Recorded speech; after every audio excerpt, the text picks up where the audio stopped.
Hi, I'd like to introduce myself as author Danica Sheridan. I've been writing books my entire life, most notably my high school and college book series, which was kind of a fictionalized journal.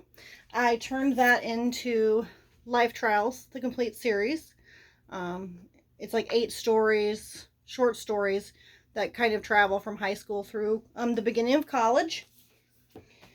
I then wrote Before the Call, which is the end of college, graduate school type of fictionalized autobiography. Um, After the Call, which is picks up right where Before the Call ends and goes up through, marriage and, child rearing. And then my most recent book is my dabble into pure romantic fiction, which is called Cross Signals, which I did completely different. The rest of these books I did in a 9x6 with white pages, and this one I did a little bit smaller, cream pages, because it's completely fiction. But what I really want to talk about is my religious theory books. So I started writing religious theory in 2019. I started doing my research on religious theory books in 2019, and my first book was Emzara's Blood. That's the book I'm going to read to you. I just really want everyone to have the information that I've had. So, yes, it would be really great if everyone went to Amazon and bought their own copy of the book. But I'm going to read the book to you so you can get it on Amazon. I think it's like $1.99. You can have the digital copy. So you can just follow along, or you can have the actual hard copy. Is like $4 or $5, maybe $6 after they ship it to you. So, but the first one I wrote was Emzara's Blood. It's Noah's Ark, creation, the Nephilim, all that kind of good stuff. And then I did a little Christmas book, The Handmaid of the Lord. It is kind of more about Mary and Jesus and how, that turns into like Santa Claus and stuff. And then the One and Only Triune God is a deep dive into the Holy Trinity and how Jesus and God are the same person. Because I'm sure a lot of people have been told that their entire life and they question, like, how does that even make sense? And so this explains all that. And then the last book I wrote is called The Mirror of Mercy, and it is explaining like baptism, salvation, and grace, and how that all works together when you join the church and how you get saved and have a relationship with Jesus. I am currently writing a book called the Follow the Hyperlink Road, and it shows how the Old Testament and the New Testament connect, and they're actually all one big story, and that will be coming soon to Amazon. Emzara is 17 chapters long. I am only going to read the first 4 chapters today, and then I will come back at a later time and read the next 4 chapters. So hopefully, if people are interested in this content, you will stick around and I will just read all of these religious books.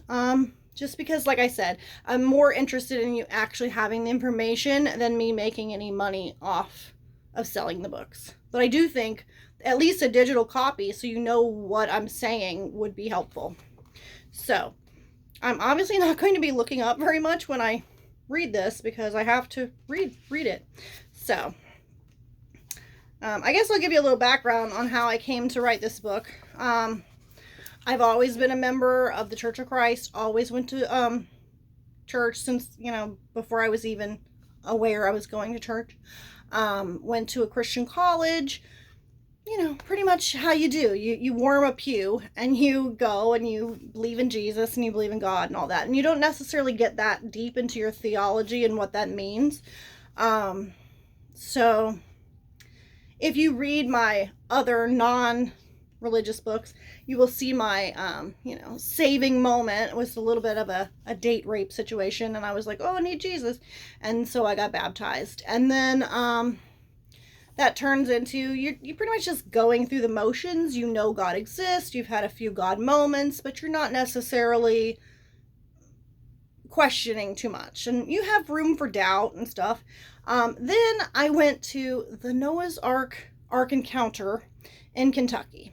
And I knew that they were going to have dinosaurs on the ark, and it was going to be a little strange. I was not prepared for what I got when I got there. I had watched that Russell Crowe Noah's Ark movie and laughed about the rock people and helping him build the ark, and just thought, like, this is the most bizarro stuff ever. Then I got to the ark encounter and I was like, what's a Leviathan? What's a behemoth? Like, what is this guy talking about? He's clearly nuts. And so I started doing a lot of research to try to prove that he was nuts. And you would be surprised, like, what information is actually available to you, to fill in a bunch of blanks, that's just readily available, that you just don't know if you just sit through church and you just are like spoon-fed sermon after sermon after sermon. You don't get what's out there. And then you'd be surprised, after you finally have heard all this other information that you're just like, news to me, you will literally turn to like page 2 of the Bible, and like stuff that's written there, like, you know, inspired word of God, is literally confirming everything that you just had your mind blown. And you're just like, this has been here this whole time. Why does no one talk about this? And I don't know why no one talks about this, but I'm here to maybe reconcile your brain with some of the stuff that is out there. Because I know the Book of Enoch has been thrown out of the Bible because it was not canonized. No one knows who really wrote it. They can't verify who came up with all that stuff. But it is quoted in the Bible about 6 or 7 times, even by Jesus himself. And I'm pretty sure that they were aware of all that information. And that information does not change your relationship with Jesus. It doesn't change the narrative of the Bible per se, but it definitely adds a dual fault element and like a whole supernatural, angelic realmness to it that I think does help you to understand that it makes it more, and it makes it make more sense, and it takes away a lot of your doubts that you might be having, because then you realize, oh, there's a lot more going on than what I was aware of. So I'm just going to start with chapters 1 through 4, and then I will come back at a later time in a few days from now, and I will read chapters 5 through 8. So we'll see where we go. All right. Chapter 1, Creation. In the beginning, not our beginning, but the beginning of all things, before anything existed at all, there was a wild, random, chaotic, dark wetness of nothing. Out of this pit of nothing, a force of pure goodness and physical order, created from non-being into being, and from the invisible into visible. What caused this force to come about? That is something we will never understand. For before all things were visible, God alone used to go about in the invisible things, roaming east to west and west to east, conceiving the thought of placing foundations and creating visible creation. A single voice cut through the darkness and started creating goodness and order. It was the loudest noise never heard, for there were no ears to hear it. But with a big bang, creation was underfoot. God spoke into the very lowest darkness. Let one of the invisible things descend visibly. And a doyle, matter, descended extremely large. In his belly he had a great light. God said, disintegrate yourself, a doyle, and let what is born from you become visible. And he disintegrated himself, and there came out a very great light. And as God was there in the midst of the great light, and as there is born light from light, God could see all of his imagined creation, and God saw that the light was good. He spoke, he created himself a throne, and took his rightful seat upon it. He spoke again, you go up higher and be solidified and become the foundation for the highest things. And there is nothing higher than the light, except nothing itself. God summoned from the very lowest again. Let one of the invisible things come out solid and visible. Arcus, physics, came out, solid and heavy and very red. Open yourself up, Arcus, and let what is born from you become visible. There came out an age, dark, very large, carrying the creation of all lower things. And God saw that the darkness was good. He spoke again. Go down below and make yourself firm, and be a foundation for the lower things. And below the darkness, there is nothing else. God commanded, let there be taken some of the light and some of the darkness, become thickened and be wrapped around with light. And God spread it out, and it became water. Then God split open the water, crushing the monsters of the deep, cutting off the head of the Leviathan. And he separated the top water from the lower water with an expanse. The top water became dry. The top water is known as the sky. Out of the waves, God created rock, hard and big. And from the rock, God piled up the dry, and the dry he called earth. God collected the bottomless abyss of water and bound it together in one place. And God said to the sea, I give you eternal limits, and thou shalt not break loose from my component parts. Thus God placed the firmament, holding together the edges of all creation. It was you who split open the sea by your power. You broke the heads of the monsters in the waters. It was you who crushed the heads of the Leviathan and gave it as food to the creatures of the desert. It was you who opened up the springs and streams. You dried up the ever-flowing rivers. The day is yours, and yours also the night. You established the sun and the moon. It was you who set all the boundaries of the earth. Psalm 74, 13 through 17. If you lay a hand on it, you will remember the struggle and never do it again. No one is fierce enough to rouse it. Who then is able to stand against me, as I conquered it?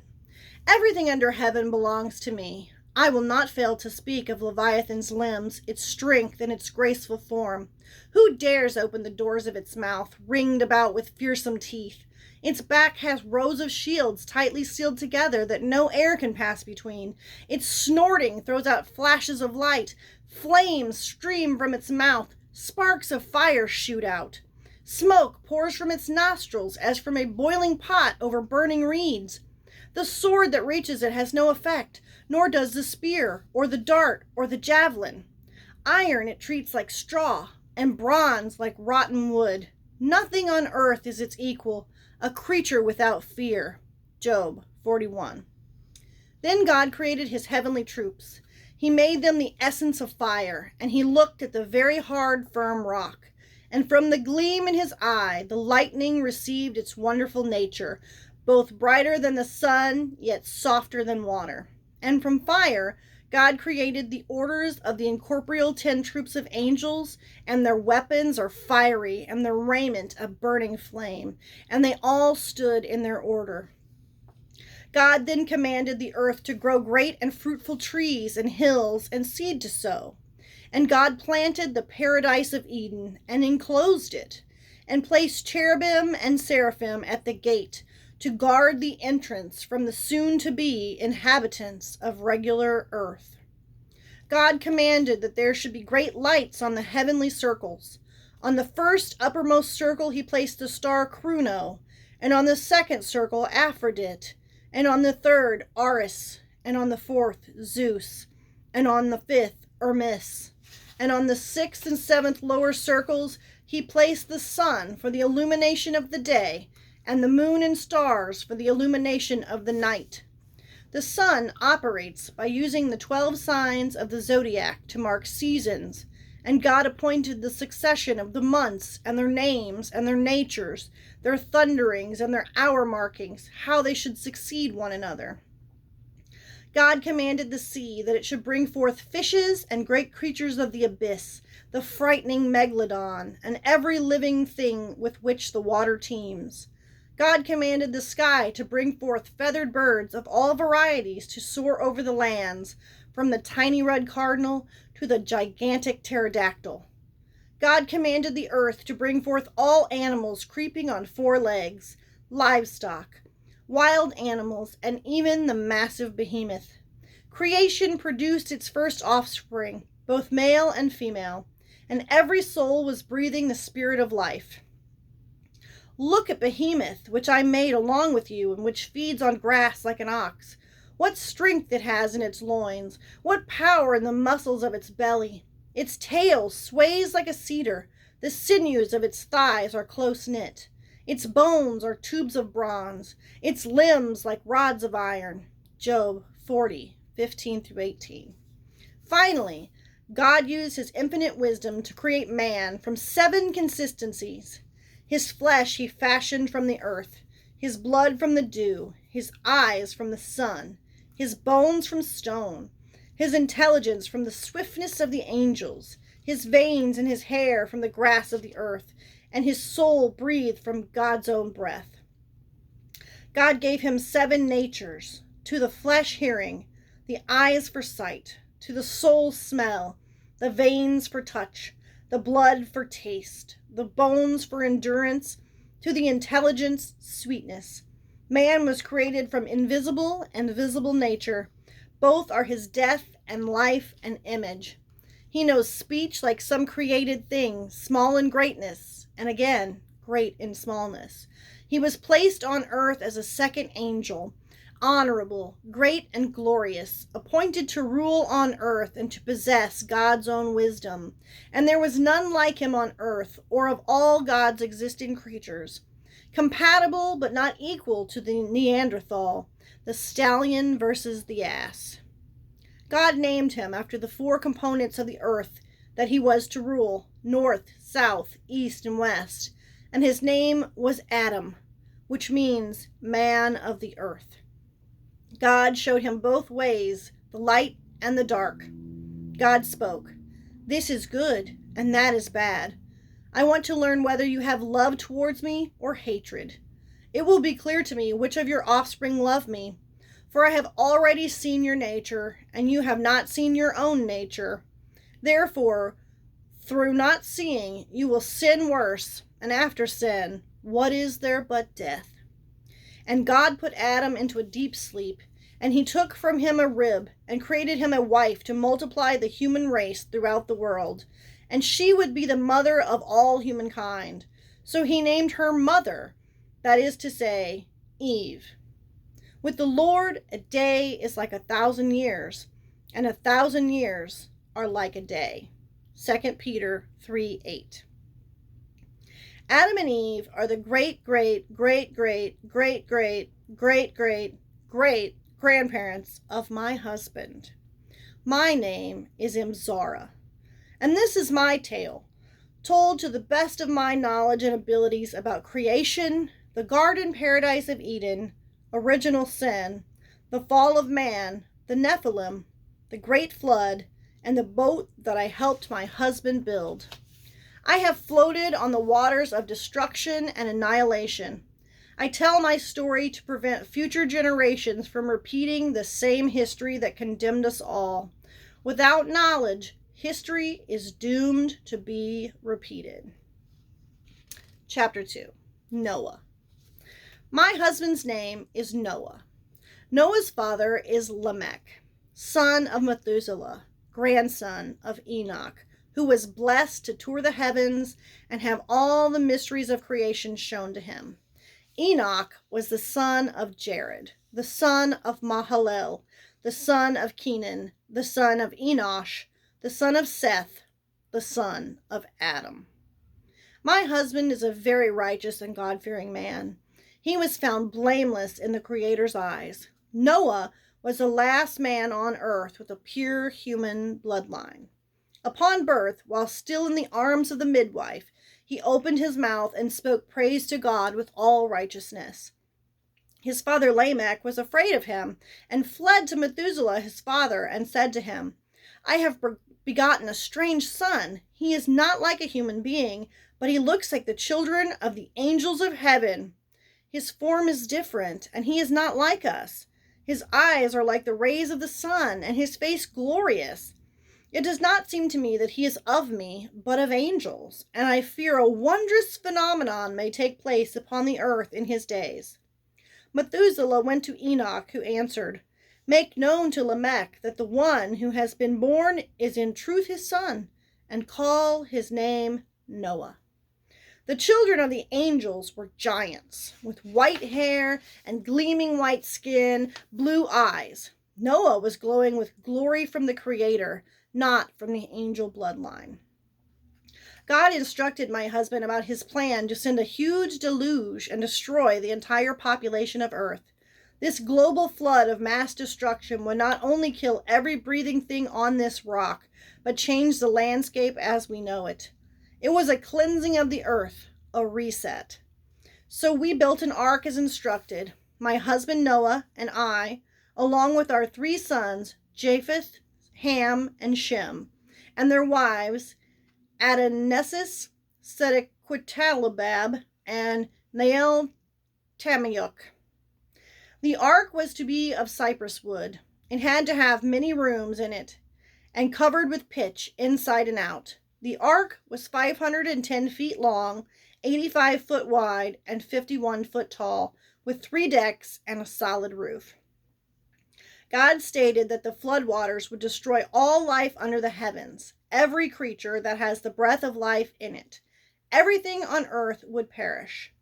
We entered into a covenant that day to save our family, and 2 of every kind of bird, 2 of every kind of animal, and 2 of every kind of creature that moves along the ground. God stated that the animals would come to us to be kept alive. We had to pack up every kind of food that was to be eaten and store it away as food for us and the animals. I was very concerned about how this was going to work.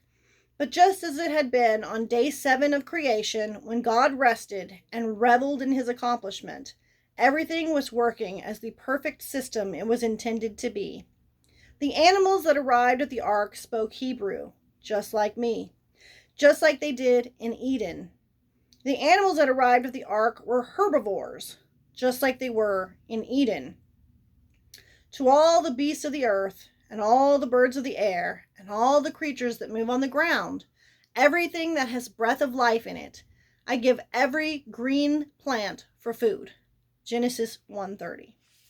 Everyone and everything could understand each other, and everyone and everything was working toward the same goal. There would be no bloodshed on that boat. The animals that came were not overwhelming in numbers as I predicted that they would be. 2 of every kind of animal sounds immeasurable. But God, in his infinite wisdom, knew that we only needed 2 of every kind of animal. So there are not 2 grizzly bears and 2 panda bears and 2 polar bears. There were just 2 bears. One species cannot turn into another species, but each species can evolve within their own kind and create a vast array of differences within their own species over time. After all of the food and supplies were loaded onto the ark, along with our family of 8, and 6,744 animals, God closed the door behind us, sealing us in for our safety and protection. It was the 17th day of the 2nd month following Noah's 600th birthday. Our eldest son, Japheth, was 100 years old. Chapter 3. The Flood. I'm certainly glad that it was God himself that sealed that door behind us, because the second the first raindrop fell from heaven, throngs of angry townspeople started climbing up the sides of the ark. They had ridiculed and mocked us for years as we built and followed God's instructions. After the rain started to fall, it was too late for repentance. The cleansing had begun. The springs of the great deep burst forth with a massive earthquake that ripped open the entirety of the seas and created tsunami-like waves that tore apart the motherland Rodinia as we knew it. Asteroids fell along with rain, pouring down from the heavens above. Parts of the land would never return after breaking off and falling to the bottom of the abyss.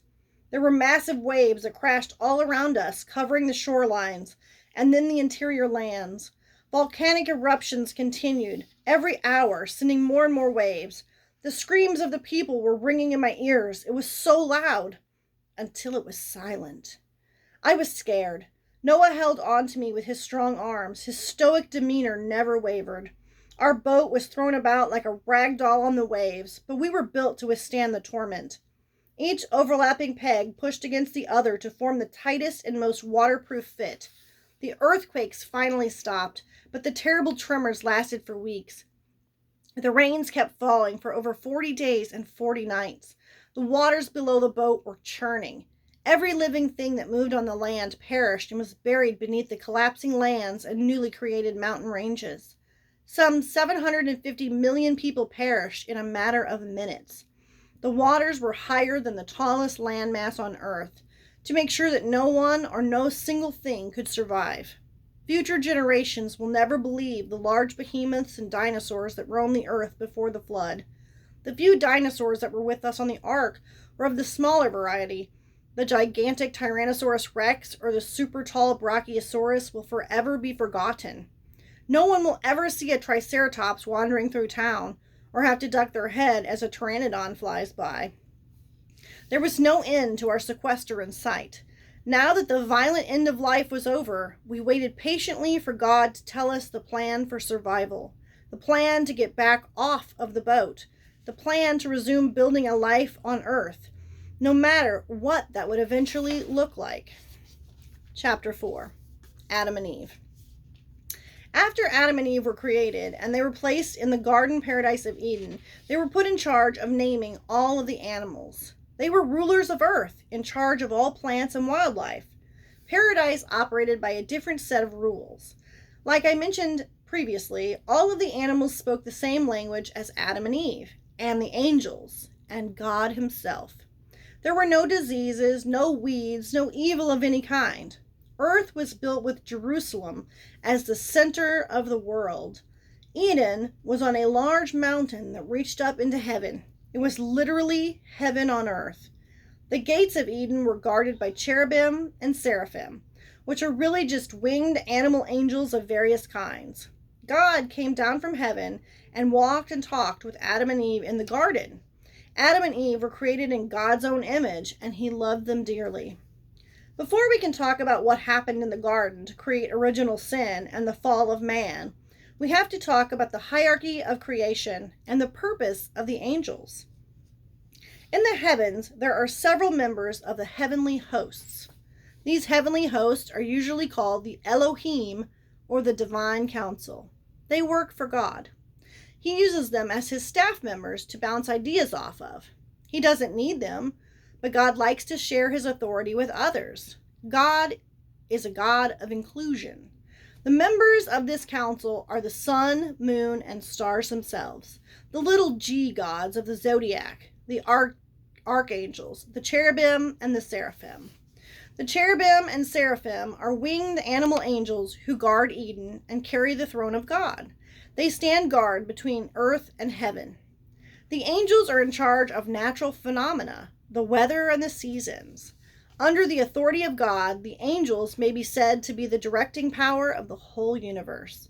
There are the angels of presence, the angels of sanctification, the angels of the spirit of fire, the angels of the spirit of the winds, the angels of the spirit of the clouds and darkness and snow and hail and frost, the angels of the resoundings and thunder and lightning, the angels of the spirits of cold and heat and winter and springtime and harvest and summer.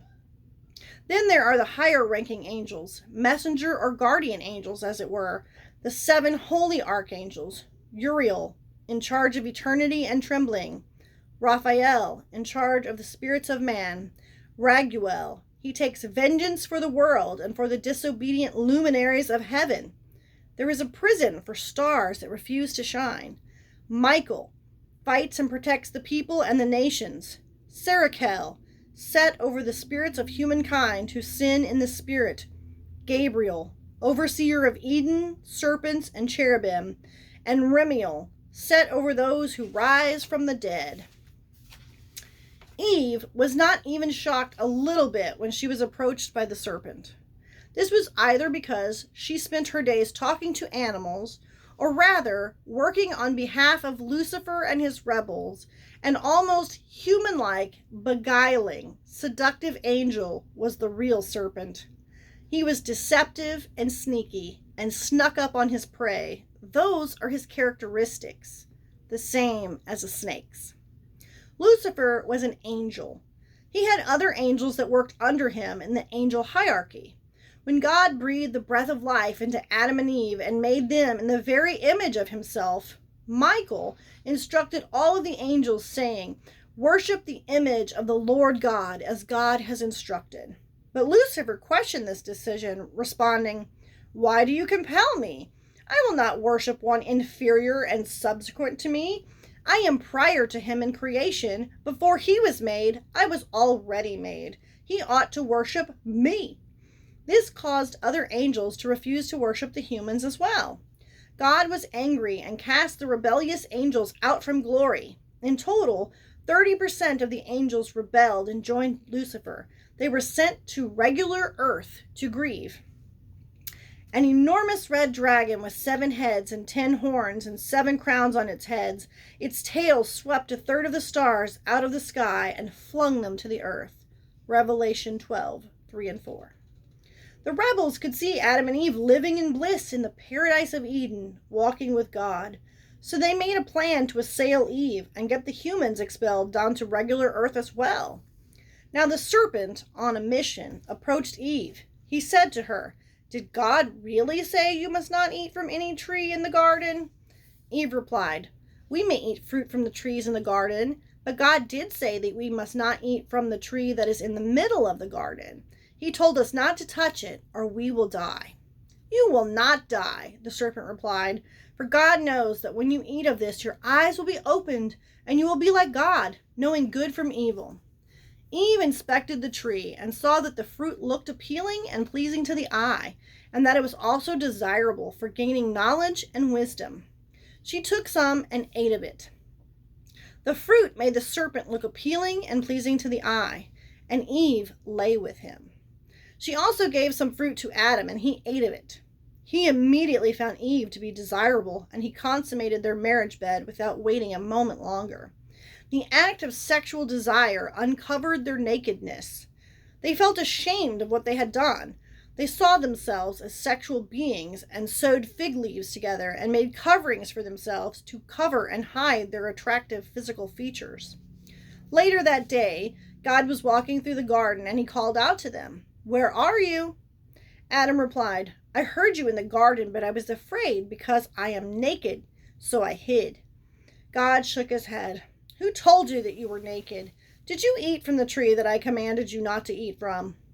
Adam looked ashamed. "Eve gave me fruit and I ate it." God looked over at Eve. "What have you done?" "The serpent tricked me," Eve said in defeat. Then God turned to the serpent and cast him out of the garden to crawl on his belly for the remainder of his days. God cast Adam and Eve out of the garden as well. They were no longer immortal. Death had been born. Everything changed all at once. Weeds popped up out of the dirt, making it more difficult to find and grow food. The animals' mouths were sealed, and they could no longer speak Hebrew. They made unintelligible mutterings that only like species could understand. Disease and decay were introduced. Eve was given the further punishment of painful childbirth, so that with every gift of offspring, she was reminded that she caused sin to enter the world through her disobedience. Adam and Eve were banished to regular earth to live amongst the Neanderthals, no longer in the garden paradise of Eden, living and walking with angels and the Creator. That's where I'm going to stop. That was chapters 1-4. I'll pick back up with chapter 5 on a different day. I will say that if you get this book, I do have a hefty bibliography in the back, so you know where I got all this stuff from. So I'm not going to read the bibliography to you. I figure if you want to see it, it's there. So there you go. So thanks for listening. Again, I'm Danica Sheridan, and hopefully this is just the first of many videos of its kind. And God bless. Thank you.